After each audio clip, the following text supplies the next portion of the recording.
देव असुर नर नाग तुम्भे कहिल महाभाग मृग पक्षींक सृष्टि जेते कहिल मोहर अग्रदे जेते स्वयंभू मनंतरे संक्षेपे कहिले मोहरे से मनंतरे भगवान जे अनुसर्गर विधान जे मंद आत्मा शक्ति घेनी सर्जिले प्रभु अंतर्यामी से कथा शुणिबाकु मोर श्रद्धा बढिला मुनिवर। सुत उवाच राजार प्रश्न शुणि कर्णे आनंदे हरस वदने भो मुनि गणे शुण ताहा नृपे कहिले सुख जहा चित्ते श्रीकृष्ण पद ध्यायी कहन्ति राजा मुख चाहि। सुक उवाच बोलन्ति शुण हो राजन ईश्वर सृष्टिर विधान जीवे प्रचेता भाई दश समुद्र उठी दश दिश चाहिले प्रभु ध्रुव मान पृथ्वी कला आच्छादन वृक्ष मानंकु देखि डोळे तपे दीपित गोपालने मुखरु अग्नि वायु दुई सर्जिले वृक्ष क्षय पाई पवन अग्नि रे दहन वृक्षे होइले जंखीण देखि सोण परीक्षित चंद्र होइले उपगत क्रोध संतोना हरिबारे तांको बोइले सुधा करे गोस्वामी माने तुम्भे शुण वृक्षे होइले अति क्षीण दहन न करटी आर तुम्भे जे पति प्रजांकर प्रजापतिंक पति हरि अव्यय पुरुष मुरारी औषधि वनस्पति जेते तार संचिलाए जगते संसारे भक्ष्य भोज्य अन्न से विभू करिछि सर्जन चर अचर आदि जेते पाद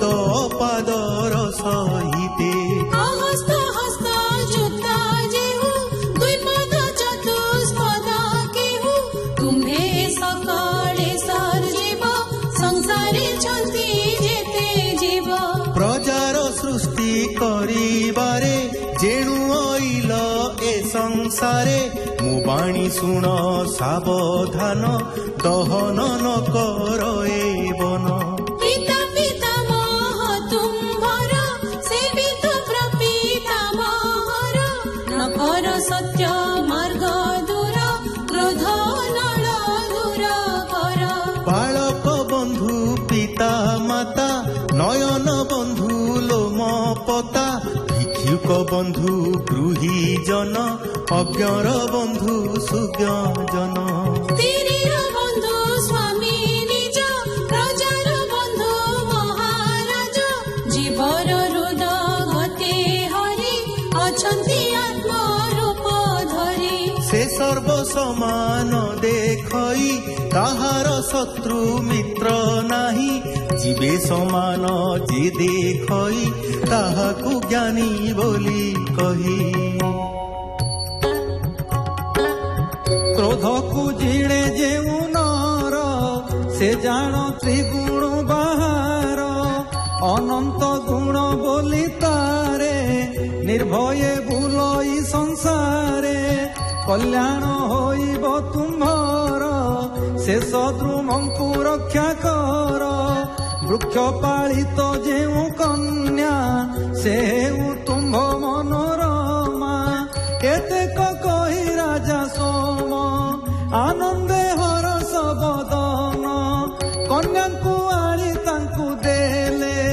हरसे निज पुरे गले से मान ସେମାନେ କନ୍ୟା ପ୍ରାପ୍ତ ହୋଇ ବିବାହ ଦେଲେ ଦୟା ବହି ତାଙ୍କ ବୀର୍ଯ୍ୟ ସେ କନ୍ୟାର ଜନ୍ମିଲେ ଦକ୍ଷ ବେଦବର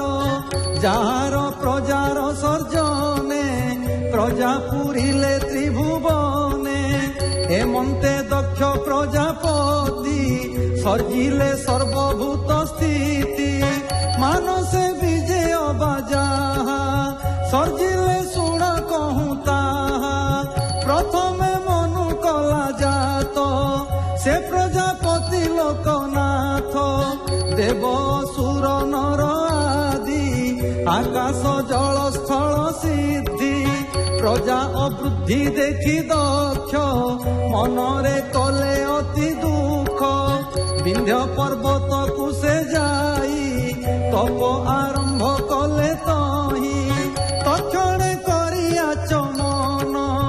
ଯେ ତୀର୍ଥ ଅଘମର ସଣ ଯାହାର ଜଳ ସ୍ପରଶରେ ସକଳ ପାପ ଯାଇ ଦୂରେ ତହିଁ ବସିଲେ ତପ କରି ତୋଷିଲେ ପ୍ରଭୁ ନର ହରି ଏହି ସ୍ତବରେ କଲେ ସ୍ତୁତି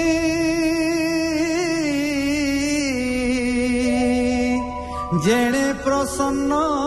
ଶ୍ରୀପତି ଯେଣେ ପ୍ରସନ୍ନ ଶ୍ରୀପତି